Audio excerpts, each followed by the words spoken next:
There is nothing simpler or more versatile than roasting a chicken.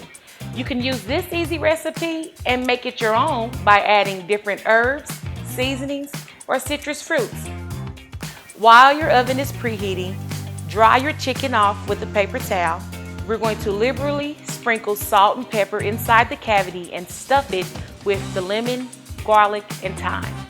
Let's take our melted butter and we're going to spread that all over our chicken.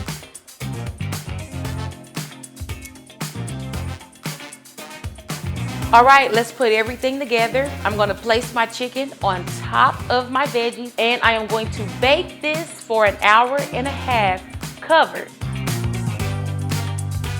Yum! Transfer this to a platter, serve with some fresh green beans, and you got yourself a meal.